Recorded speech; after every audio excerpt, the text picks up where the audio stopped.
Hi, I'm Tom Burgess and welcome to The Real Agenda, the podcast of political change. And today we're going to be looking at another report on inequality. Do we need another one? I don't know, but there's one coming up. We're going to be looking at a potential whitewash on a much maligned government policy. And we're going to be looking at how the rich are getting richer and the rest of us are not.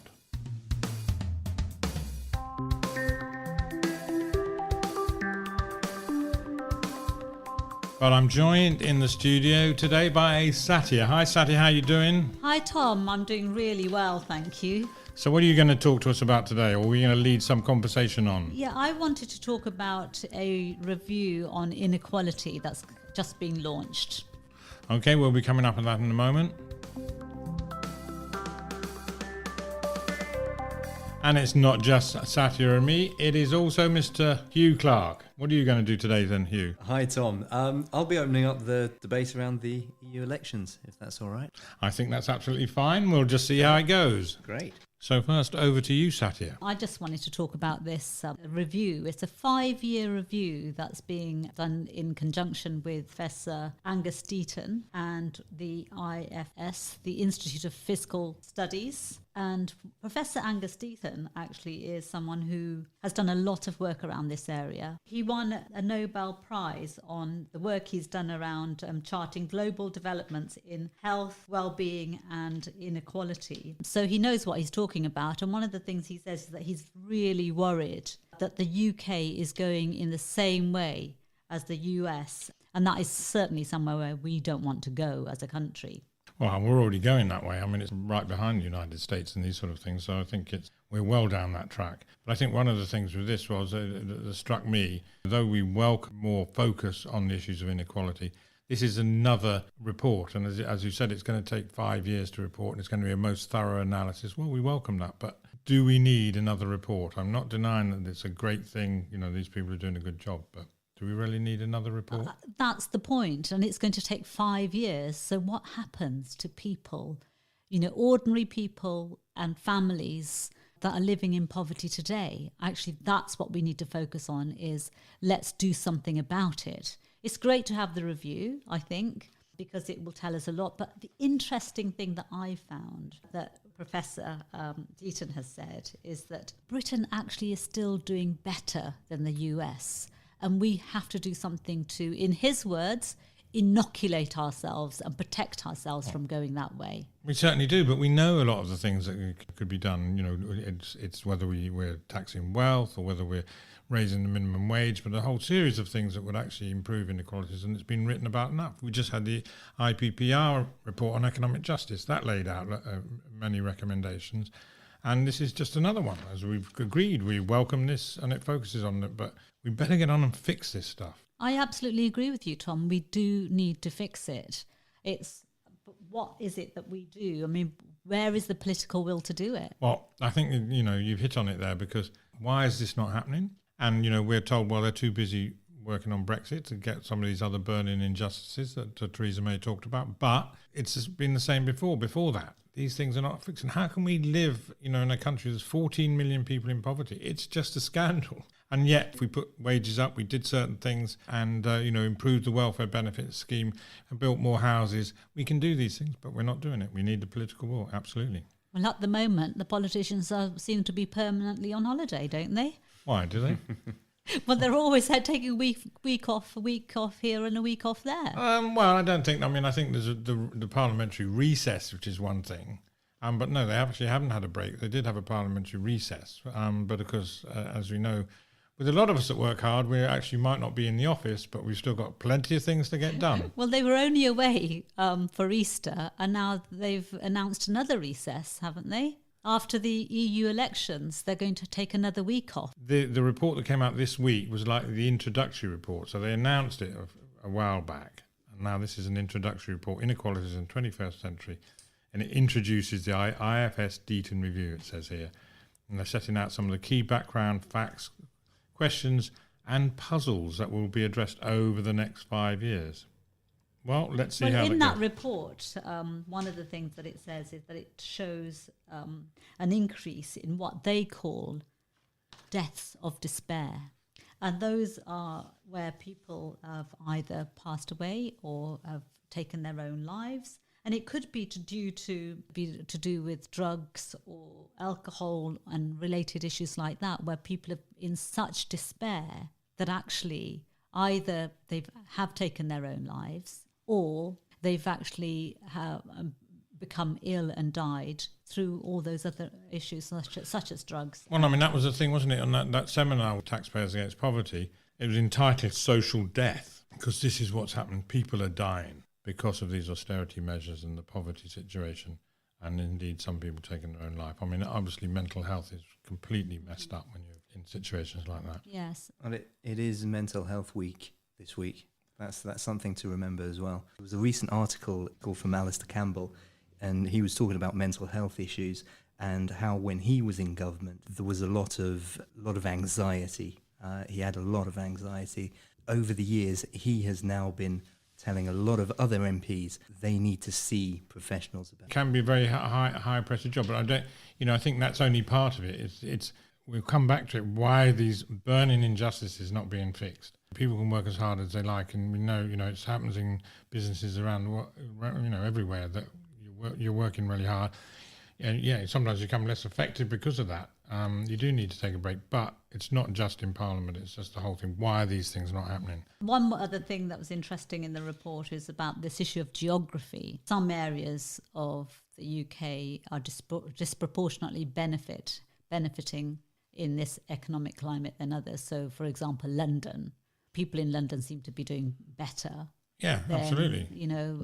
This issue is so complex and there's lots of different aspects to look at in terms of inequality in the UK. It was reported earlier this week that a union has set up a food bank in the Whitehall office of a government department after a pay error meant that some cleaners and support staff were left short. Did you hear about that? Oh, no, that's incredible. It was quite astonishing. You had Theresa May trying to avoid any questions from Corbyn, and it was just horrible to watch. I know. It's happening everywhere, isn't it? And so once again, it comes back to why these things aren't being resolved.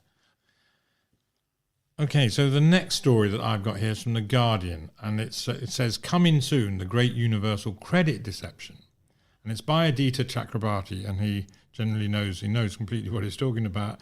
A leaked memo shows that the Department of Work and Pensions is about to embark on a PR campaign to defend the worst of its policy. And what it says here is that it's this memo that went round talking about how universal credit, and how there's been so much negativity and scaremongering, and that they think that it's putting off people applying for universal credit. But one of the ways they're going to do it is put in a wraparound thing in the Metro free newspaper, which appears around the country, is picked up by 2.5 million adults every day. But there's quite a cost attached to that. So I think it's about $250,000 for the wraparound. We don't actually have the budget there, but it's just a suggestion. And then there's going to be 4 pages of advertorial feature inside to myth bust, as the department says, the common inaccuracies reported on universal credit. So it seems here that the government is spending money trying to defend a bad policy. It's absolutely right that they should be spending money trying to fix a bad policy. But also, one of the things it says in that report is that they're trying to get to people who are not actually applying for money that they are due because of all the bad publicity that this universal credit has had. And maybe they do need to do that communication in order to get people who are living in dire straits to come out and apply for the money, which is rightly theirs, which is sitting in the government coffers at the moment. Well, that indeed could be the case, so we'll see how that one develops. So in the last week, the Sunday Times published its Rich List, which reveals Britain's wealthiest, who've got an extra 47 billion in the last year increase in their wealth. Shocking amounts of money, Tom. That sounds handy though, doesn't it? How much? 47 billion. And that's out of a total of 77 billion. So the wealth of the richest 1,000 families or individuals is 770 billion. Wow. which is about the same amount of money as nearly the same as an annual government budget. Wow. I wonder how many shoes and bags could be bought for that amount of money. I think quite a lot, but that's not the issue, Satya.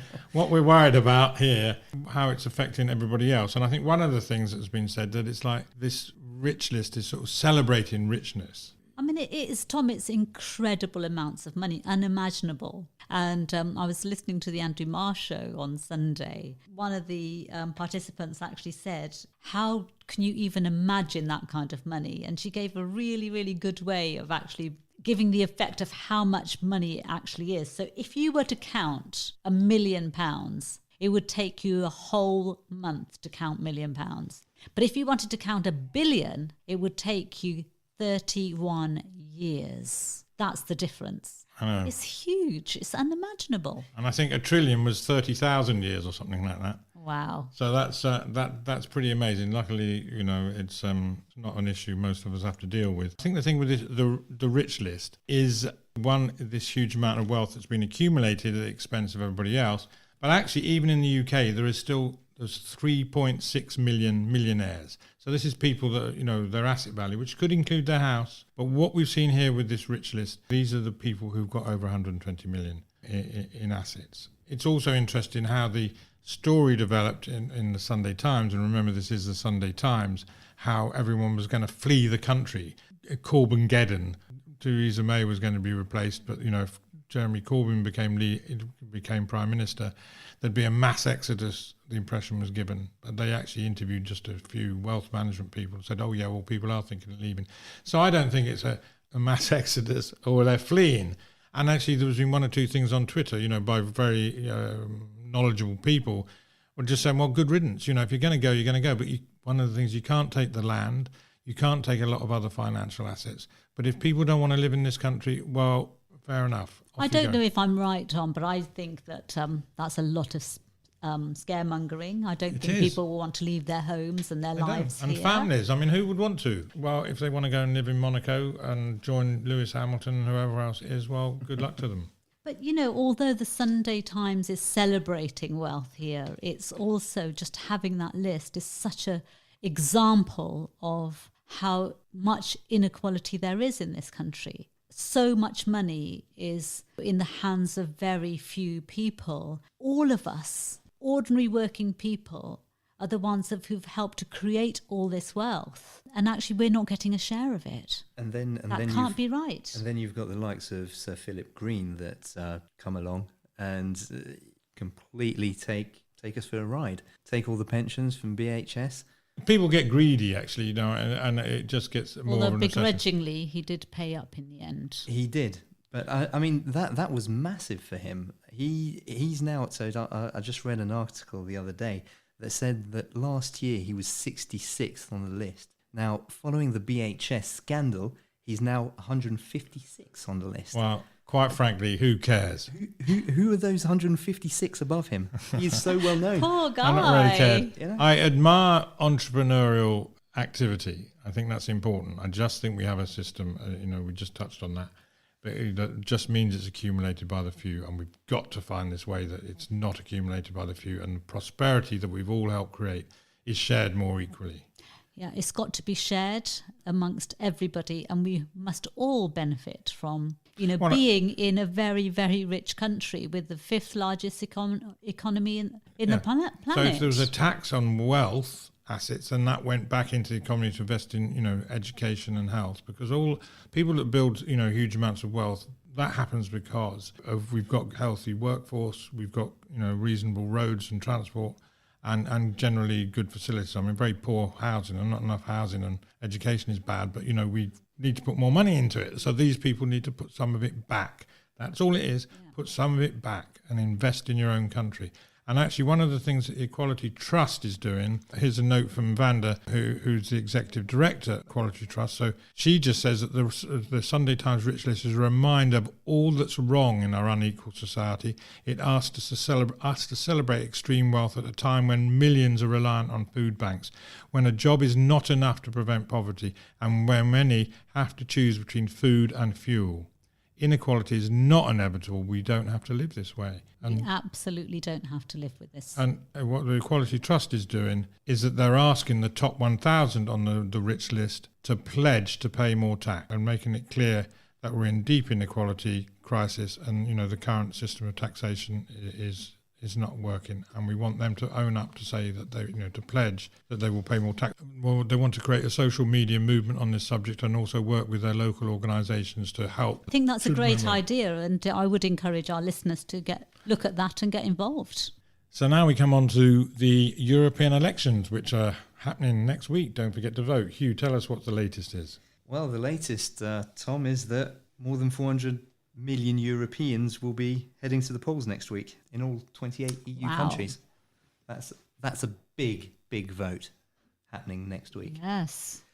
So I'm going to talk to you a little bit about the polls here in the UK so far. So what's it looking like? Very interesting. I'll give you a few figures here. It can't be that interesting. I mean, it's scary. It's scary. Brexit Party, for the moment, are leading the polls. Nigel Farage and his party have Please don't mention that name on this programme. Now that is scary. That's scary.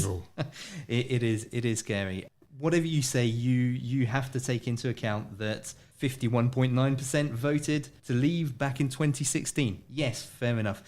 Fantastic. However, this message is still very much out there, and it's a message that the Remain parties aren't grasping. To get back to it, Brexit Party are currently on 32%, 32.3% exactly.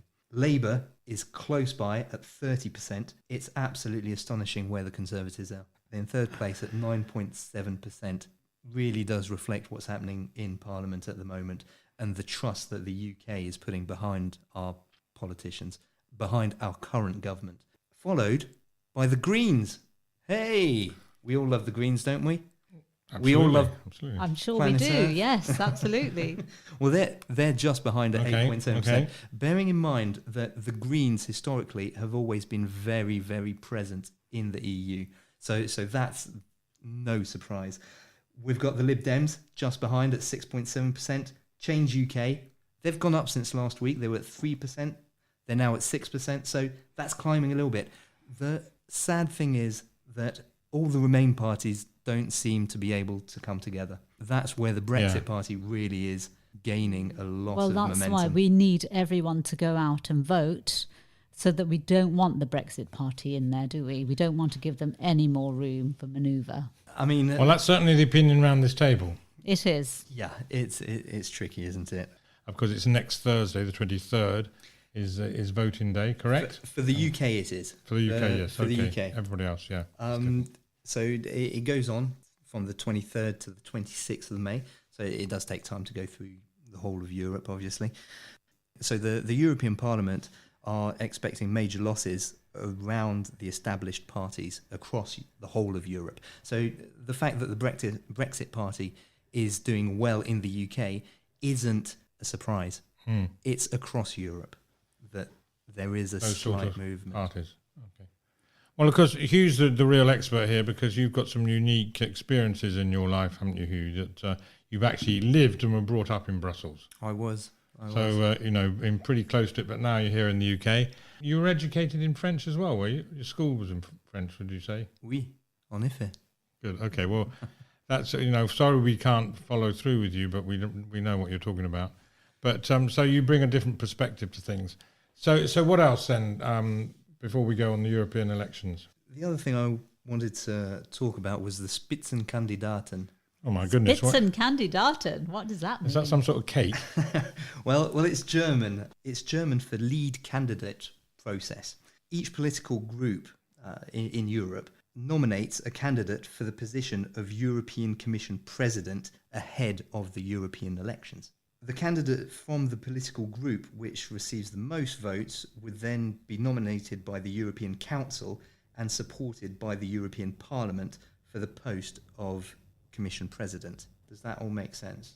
So the people you'll be voting for in the MEP elections will also be deciding on the nomination of the next Juncker.